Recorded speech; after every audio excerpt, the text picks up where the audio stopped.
Hello बच्चों, चलिए प्रश्न पढ़ते हैं। एक रेडियो एक्टिव तत्व का द्रव्यमान प्रारंभ में t बराबर 0 पर 10 ग्राम है। दो अर्ध जीवनों के बाद इसका द्रव्यमान होगा। पहला विकल्प है 6.30 ग्राम, दूसरा विकल्प है बच्चों 1.35 ग्राम, तीसरा विकल्प है 2.50 ग्राम, चौथा विकल्प है 3.70 ग्राम। तो आइए बच्चों प्रश्न के लिए सर्वप्रथम मुख्य अवधारणा की चर्चा करते हैं। मुख्य अवधारणा तो देखिए बच्चों, अगर बात की जाए रेडियो एक्टिव क्षय की, तो देखिए बच्चों इस प्रक्रिया में क्या होता है कि कोई भी रेडियो एक्टिव पदार्थ है बच्चों, तो जब भी इससे विकिरण निकलने लगती है, इसका मतलब ये हो रहा है कि बच्चों इसमें विघटन हो रहा है। अब बच्चों अगर इसमें विघटन प्रारंभ हो रहा है तो जो इसका परमाणु क्रमांक या इसका भार है वो क्या होते हैं बच्चों, बदलने लगते हैं। अब जैसे परमाणु क्रमांक और परमाणु भार बदलने लगते हैं तो बच्चों एक नए परमाणु का निर्माण होता है। तो बच्चों इस प्रक्रिया को क्या बोलते हैं, रेडियो एक्टिव क्षय बोलते हैं। तो बच्चों यहाँ पर अगर रेडियो एक्टिव क्षय की बात की जाए तो रेडियो एक्टिव क्षय के लिए बच्चों जो दिया जाता है यहाँ पर, वो रेडियो एक्टिव क्षय के लिए रदरफोर्ड सोडी के नियम से दिया जाता है। रेडियो एक्टिव क्षय का नियम इसमें बताया जाता है बच्चों n बराबर n0 e की घात ऋणात्मक लैम्ब्डा टी।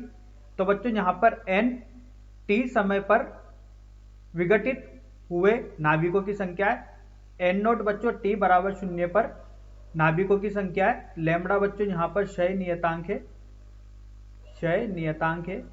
और बच्चों t यहाँ पर समय है, किस समय पर यह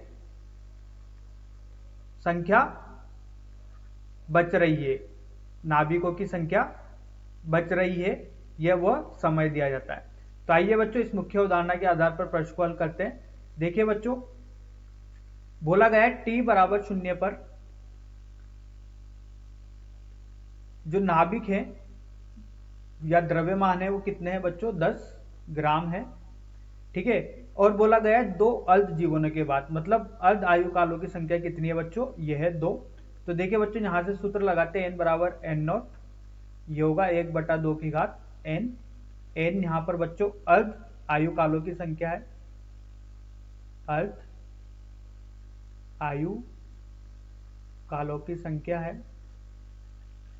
तो देखिए बच्चों अगर n यहाँ पर अर्ध आयु कालों की संख्या है, n0 बच्चों यहाँ पर t समय बाद बचा हुआ द्रव्यमान होता है। तो देखिए बच्चों यहाँ पर n का मान निकालना है, तो n0 का मान दिया गया है बच्चों जो कि कितना है, 10 है। 1/2 n का मान है बच्चों 2। तो देखिए बच्चों इसको हल करने पर मिलता है 10/4, इसका मतलब होगा 2.5 ग्राम।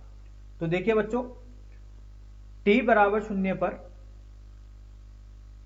जो विघटित हुआ द्रव्यमान या हो रहा है उसका मात्रा है बच्चों 10 ग्राम।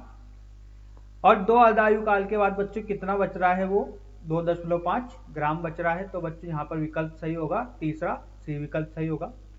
तो आशा करता हूँ बच्चों आपको यह समझ में आया होगा। धन्यवाद।